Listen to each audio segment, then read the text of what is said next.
ZEE5 app download करें और देखें पूरे एपिसोड बिल्कुल फ्री।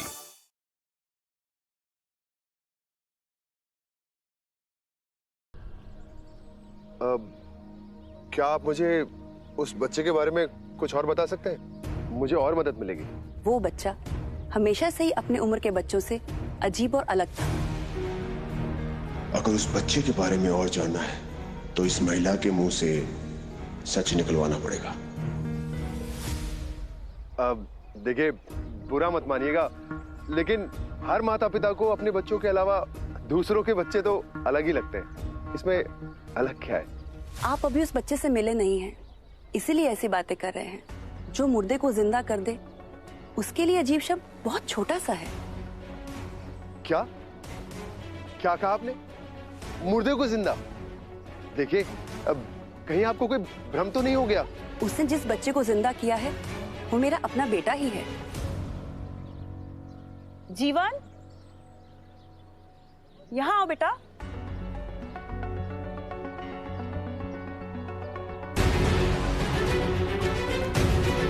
ये देखिए, सबूत आपकी आंखों के सामने है। फिर भी आपको यकीन नहीं आता है तो इस बाजार में जाकर किसी से भी पूछ लीजिए। इन लोगों की आंखों के सामने ही यीशु ने मेरे बेटे को जिंदा किया था। यीशु? यीशु? क्या आप मुझे उसके बारे में और कुछ बता सकते हैं?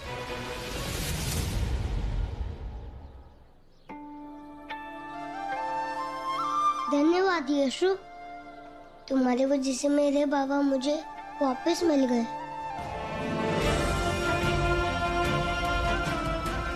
मैंने ईश्वर से प्रार्थना की और तुमने आकर उसे पूरी कर दी।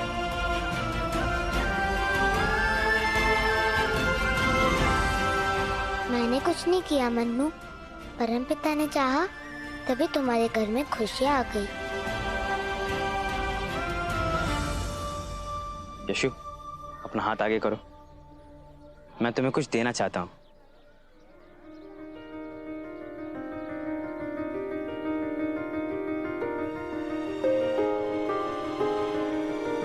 ये तो आपकी मेहनत के पैसे हैं, ये मैं कैसे ले सकता हूँ? नहीं नहीं, मना मत करो, इसे रख लो। कई दिनों के बाद किसी को कुछ देने का मौका मिला, और बड़े जब जन्मदिन पे कुछ देते हैं तो उसे आशीर्वाद समझकर रख लेना चाहिए, समझे?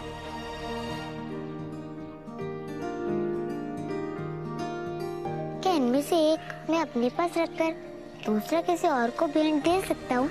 दे सकते हो, कर भला हो भला।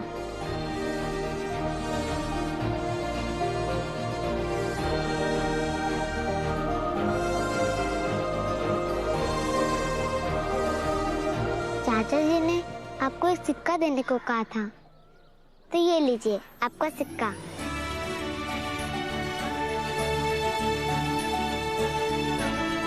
जन्मदिन पर बहुत प्यार देने के लिए धन्यवाद बड़े भैया।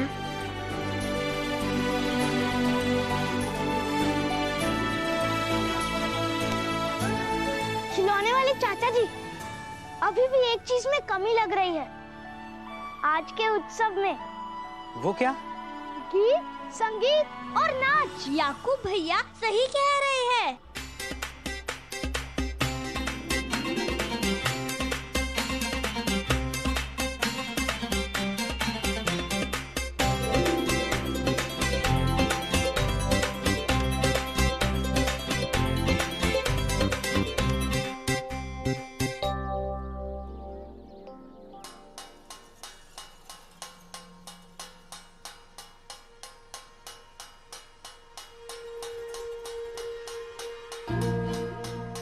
अरे सुनो, ये क्या आवाज आ रही है बाहर से? मुझे भी कुछ समझ नहीं आ रहा, मैं देखती हूँ। लगता है खिलौने वाले के घर से आवाज आ रही है। वहाँ भीड़ भी जमा हो रही है। अरे, उस खिलौने वाले ने कहीं हत्या वत्या तो नहीं कर दी यीशु की? अरे प्रबंध करो खिलौने वाले के घर जाने का जल्दी से।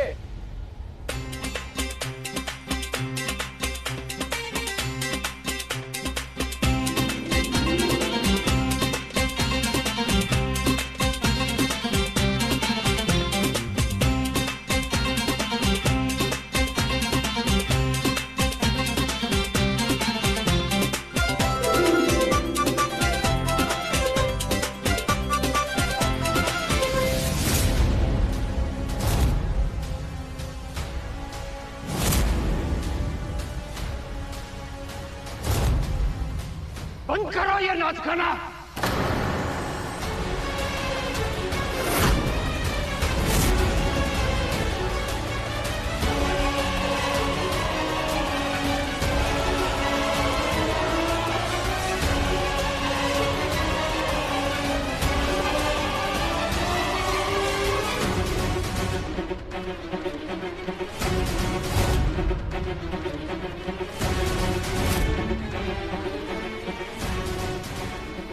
रब गुरुजी वो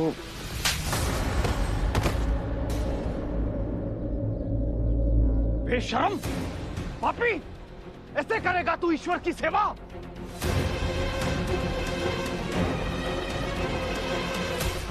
तुरंत मेरे घर में आके मुझसे मिलो। तुम्हारे पापों का प्रायश्चित करवाने के लिए अभी के अभी कोई ना कोई निदान ढूंढना होगा।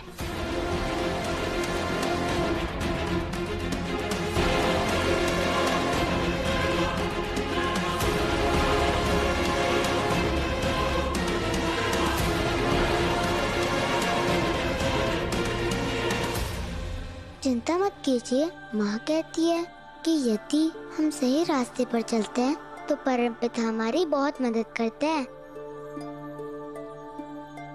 पूरे विश्वास के साथ आप परमपिता का हाथ थाम लीजिए, वो आपकी सारी चिंता दूर कर देंगे।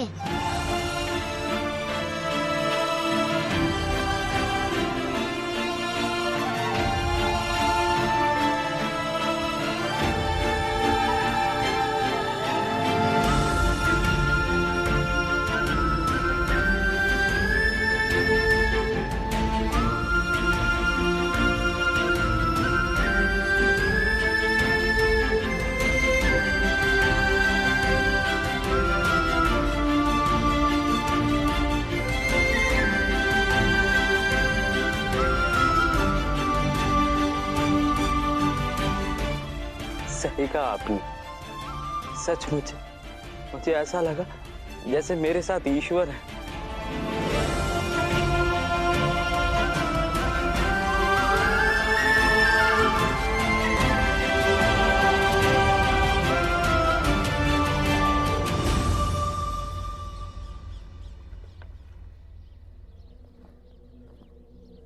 तुमने अपनी आंखों से देखा था ना? देखा था ना अपनी आंखों से उस बच्चे ने कैसे सारे गांव वालों के सामने मेरा अपमान किया था। देखा था ना प्रभु के साथ मेरे संवाद को लेकर सवाल खड़ा किया था उसने। और तुम क्या कर रहे हो? उस लड़के को गांव से बाहर फेंकने की बजाय गांव के बीचों बीच उसका उत्सव मना रहे हो तुम, कंधे पर बिठाकर।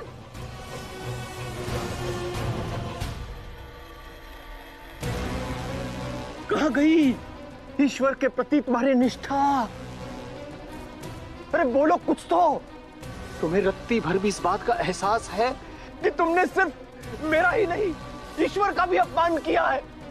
सिर्फ मुझसे ही नहीं, ईश्वर के साथ भी झूठ बोला है तुमने। मैंने झूठ नहीं बोला गुरुजी। आपके कहने पर मैं यीशु को इस गांव से बाहर ही निकालने गया था, लेकिन उसने मुझे ऐसा कुछ कहा जिससे मेरी सोच बदल गई।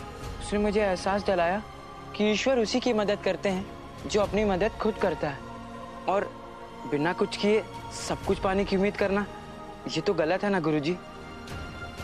ईश्वर ने मुझे काम करने के लिए ये 2 हाथ दिए हैं, और इन हाथों से मैं खिलौने बनाऊंगा और बच्चों के चेहरे पर खुशियां लाऊंगा, और इसी तरह ईश्वर की सेवा करूंगा।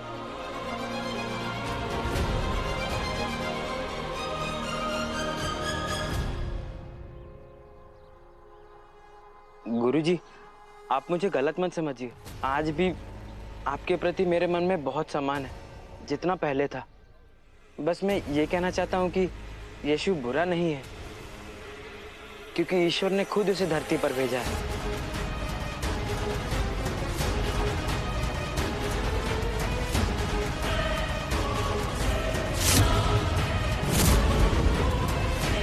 ये नहीं हो सकता। नहीं, नहीं। ZEE5 ऐप डाउनलोड करें और देखें सारे एपिसोड्स बिल्कुल फ्री।